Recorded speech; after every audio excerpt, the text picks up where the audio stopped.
For the last 2 years, I've been creating all kind of Backrooms content, from the classic yellow walls to the pool rooms, bacteria, and even this thing. But this time, I wanted to do something bigger. So I made my own Backrooms game, and it's available right now.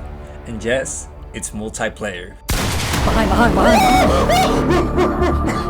Bro, this way. Hey, look back. Bro, run. That's crazy. What started as a simple idea quickly turned into something much larger than I expected. Multiple levels, puzzles, entities, sanity mechanics, and a world designed to feel like you're completely trapped inside the unknown. But making it was far from easy. I wanted to start with level 0 because I wanted to stay accurate to the wiki while still taking some creative choices. So I did the only thing I know how to do. I opened Blender, deleted the disgusting default cube, Fuck out of here, boy. added the exact same one back in, and got to work. I built the walls and threw in that juicy wallpaper texture, but I quickly run into one issue. Look, level 0 is huge. Actually, it's supposed to feel infinite, and sadly, our PCs cannot really handle infinity. So, copy-pasting the same wall over and over was not gonna work. Thankfully, Unreal has something called Procedural Content Generation, or PCG. After doing some very questionable math and a bunch of things that I still don't fully understand, I suddenly had the ability to generate as many level 0 layouts as I wanted, all randomized. I spent hours testing different layouts and I finally found a seed that I actually liked. Then I added lighting, random events, extra polish, and finally I hit play. Only to realize it looked like shit.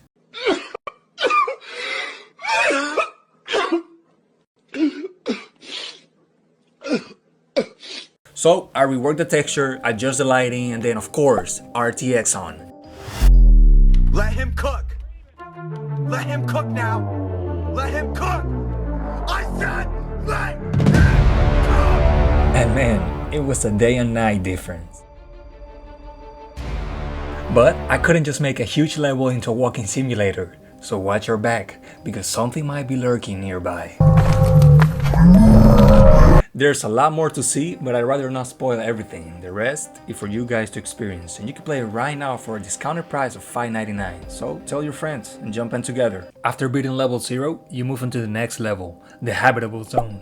Basically a huge liminal parking garage, so that's exactly what I built. I modeled everything first, then built a small prototype of the level. I added my textures and a bunch of props to make the place feel alive, but still keeping it eerie and scary. Getting through this level is not simple. First, you need to get the generators running. And how to do that? By collecting gasoline cans scattered around the area. But of course, it's not that simple, because this level is home to one of the deadliest entities, the skin stealer. And trust me, you're not gonna outrun it. So if you hear it nearby, make sure there's a car close enough to hide under. With the parking level nearly done and the skin stealer looking terrifying, it was finally time to test it. Alright guys, I just hit play for the first time ever. Let's see if we can find the skin stealer. What the fuck? Alright, animations. I realized I didn't have any animations for him, and I'm definitely not going to use my shitty animations. But I knew exactly who to call. Yo, my boy, I need some animations. Fuck you.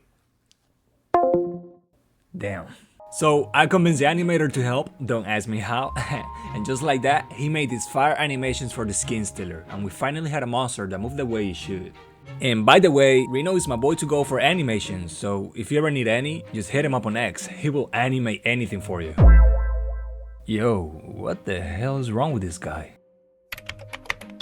Now, coming back to the level, the deeper you go into the parking area, the more dangerous things become. So, make sure you always keep some almond water nearby to restore your sanity. And I'm just going to say this, don't stay too close to those holes in the ceiling. You will regret it. Here? Yeah, right there, on the hole. Yeah. Oh my god! After literally going through hell only to escape the parking level, welcome to the basement. And down here, you're really deep into the backrooms, which means the entities only get worse. This level is home to the Smiler, a floating smile that slowly attacks your sanity. But luckily, it has one weakness, the light. So make sure you stay where the light reaches. And just in case you get caught in the dark, I added an energy drink that gives you a quick speed boost just for a few seconds. Please don't sue me, Celsius. To escape this level, you need to repair the generator by fanning the lever and fixing the cables. It's simple in theory, right? But it's much worse in practice. because these little freaks are constantly crawling through the vents waiting for the perfect moment to attack. Now, my game currently has 10 levels, so going through every single one will make this video way too long. So let's skip ahead. Welcome to my personal nightmare, a workplace. Now, this level gives you a moment to relax, because compared to the others, it's relatively safe and the entity count is very low. But that didn't stop me from making it feel as liminal and eerie as possible. So I filled it up with cubicles, long hallways and different rooms where it's very easy to get lost. Visually, this level turned out great. I added windows and outside of them, I created a material that make it look like it's always raining, which gives the player that strange sense of comfort. Just enough to make you feel safe when you really shouldn't.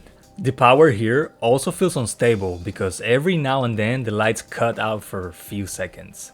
And to escape this level, you need to answer every phone call, but in the correct order. Once you figure that out, the door opens and you move deeper. But surviving the backrooms alone is one thing. Dragging your friends into it is so much better. So of course, I had to make the whole game multiplayer. And trust me, that nearly broke me. Because apparently, you can't just make player 1, player 2, and player 3 and just call it a day. No, everything had to be replicated, synced across clients, and executed properly on the server.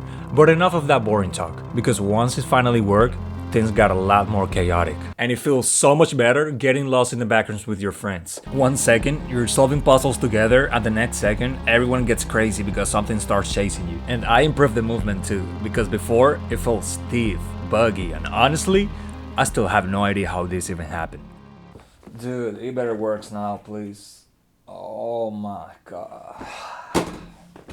How do I even... But after reworking it, I ended up with something that feels much smoother, more natural, and a lot more professional. And of course, multiplayer needed one important feature, in-game voice chat. Because getting lost with friends is way better when you can actually hear them panic. And yes, it comes with proximity chat, so distance matters a lot.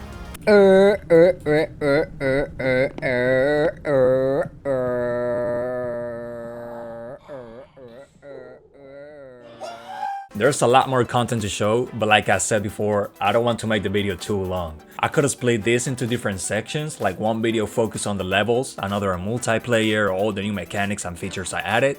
But instead, I try my best to put months of progress into one single video. So if you'd like to support the game, don't forget to check it on Steam. The name is Backrooms Lost Unit. Also, leave your ideas, because I definitely want to keep adding new content. And who knows, maybe you can help me shape the future updates.